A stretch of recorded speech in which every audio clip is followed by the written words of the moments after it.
মালদায় আসছেন কংগ্রেসের সর্বভারতীয় নেতা রাহুল গান্ধী, অথচ রাহুল গান্ধীর জন্য মালদায় মিলল না সরকারি গেস্ট হাউস, জানিয়ে রাজনৈতিক চর্চায় জড়ালো শাসক বিরোধী দুপক্ষই। আগামী 31শে জানুয়ারি বুধবার ভারত জোড়ো ন্যায়যাত্রা নিয়ে মালদায় আসছেন কংগ্রেসের সর্বভারতীয় নেতা সাংসদ রাহুল গান্ধী।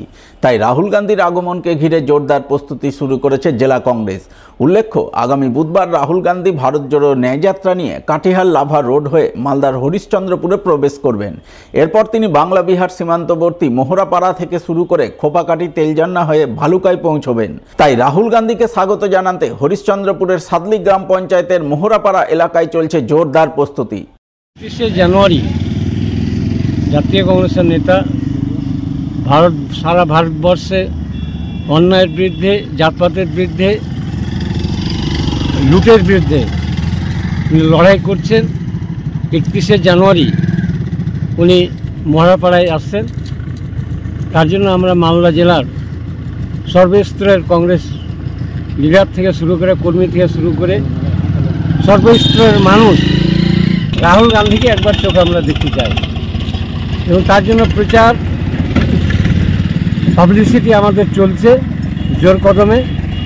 আমরাও এখানে গেট এবং প্যান্ডেল আমাদের হবে। আমরা আশা করছি সেদিন 50,000 মতন মানুষ জমায়েত হবে রাহুল গান্ধীকে তার বক্তব্য শোনার জন্য।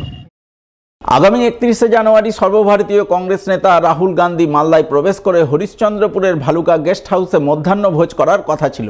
সেই মতো জেলা কংগ্রেসের পক্ষ থেকে সেচ দপ্তরের অধীনস্থ ভালুকা গেস্ট হাউস চেয়ে প্রশাসনকে চিঠি দেওয়া হয়েছিল, কিন্তু প্রশাসন তা নাকচ করে দেয় বলে খবর। জানিয়ে জেলা প্রশাসন ও শাসক দল তৃণমূলের কড়া সমালোচনা করেন জেলা কংগ্রেসের সহসভাপতি ভূপেন্দ্রনাথ হালদার। এখনো পর্যন্ত আমরা গেস্ট হাউসের কোনো পারমিশন পাইনি, এটা ঠিক। আমরা আমাদের সর্বভারতীয় নেতা রাহুল গান্ধীর যে লাঞ্চের ব্যবস্থা ছিল সেটা হচ্ছে ভালুকা ডাকবাংলো।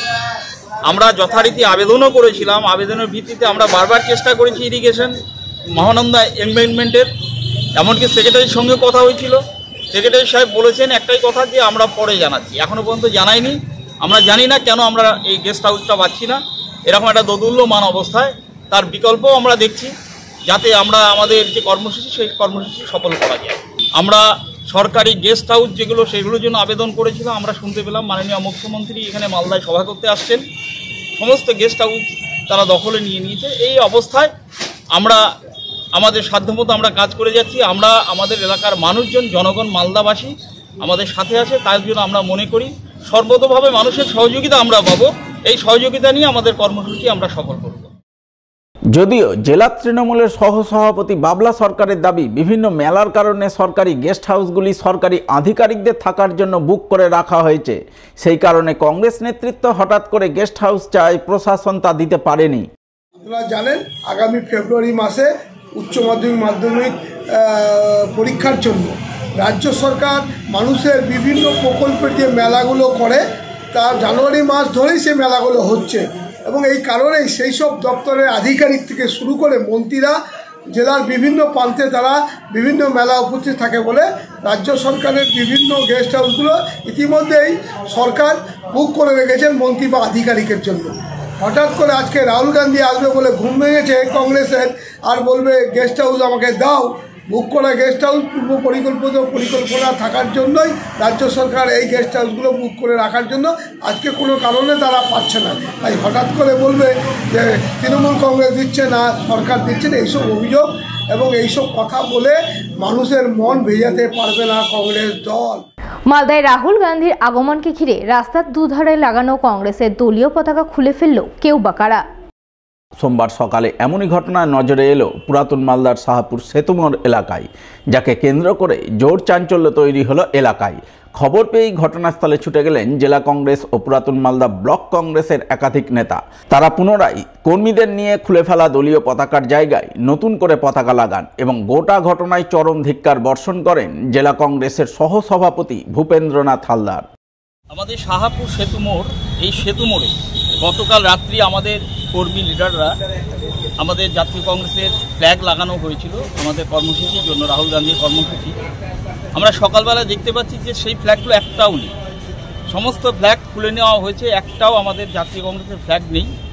তাই আমরা আমাদের কংগ্রেসের পক্ষ থেকে আমরা এখানে সমবেত হয়েছি শাহপুর সেতুমোড়ে যে আমরা পুনরায় ফ্ল্যাগ লাগাচ্ছি এবং আমরা এই ফ্ল্যাগ লাগানোর মাধ্যম দিয়ে আমাদের এলাকার মানুষের কাছে, সমস্ত মানুষের কাছে আমাদের একটা আবেদন যে এই ঘৃণ্য রাজনীতি যারাই করুক এটা অত্যন্ত ঘৃণ্য রাজনীতি। এই রাজনীতি আমাদের শাহপুরের বুকে বা এই এলাকায় ছিল না। যারাই করেছে আমরা জানি না, রাতের অন্ধকারে আমরা তীব্র প্রতিবাদ জানাচ্ছি এই ঘৃণ্য কাজে। কোনো রকম বোর্ড না লাগিয়ে চলছে ড্রেন তৈরির কাজ, আর এই কাজ নিয়ে ক্ষোভ প্রকাশ করলেন গ্রামবাসীরা। নিম্নমানের কাজের অভিযোগ তুলে কাজ বন্ধ করে দিলেন সোমবার। ঘটনাটি ঘটেছে মালদার গাজল ব্লকের মাজরা গ্রাম পঞ্চায়েতের শালবোনা এলাকায়। জানা গেছে, গাজল বামনগোলা রাজ্য সড়কের পাশে পঞ্চায়েত থেকে ড্রেন তৈরির কাজ করা হচ্ছে, কিন্তু কাজের বিষয়ে কোনো বোর্ড লাগানো হয়নি। ঠিকাদারের কাছে শিডিউল চেয়েও তা দেখতে পাননি গ্রামবাসীরা। এই পরিস্থিতিতে নিম্নমানের কাজের অভিযোগ তুলে সোমবার গ্রামবাসীরা ক্ষোভে ফেটে পড়েন। তারা শিডিউল মেনে সঠিক কাজের দাবিতে সরব হন। আমার বাড়ি এখানে, ড্রেনের পাশে আমার বাড়ি, সুতরাং আমি প্রতিদিন দেখি ব্যাপারটা। 1 ইঞ্চি 1.5 ইঞ্চি ঢালাই দিচ্ছে, হাত দিয়ে তোলা যাচ্ছে খোয়া বালু ইত্যাদি, এর মধ্যে কোনো মানগত কিছু নেই। আমাদের যে দাবি সেটা হচ্ছে, প্রথমত স্কিমের নাম কি, কোন ফান্ড থেকে অ্যালট হয়েছে, কত টাকার স্কিমের শিডিউলটা কি আছে, শিডিউল মতো কাজটা আমরা বুঝে নিতে চাই। আমি জানি জলের যে স্রোত বয়ে যায়, এইগুলোতে উড়ে যাবে, একবারের জন্য দিলে একটুতে উড়ে যাবে। কি মনে হচ্ছে নিম্নমানের কাজ? নিম্নমান মানে কি, এর চেয়ে নিম্নমানের হতে পারে না। যদিও এই বিষয়ে পঞ্চায়েতের তরফে কোনো প্রতিক্রিয়া মেলেনি।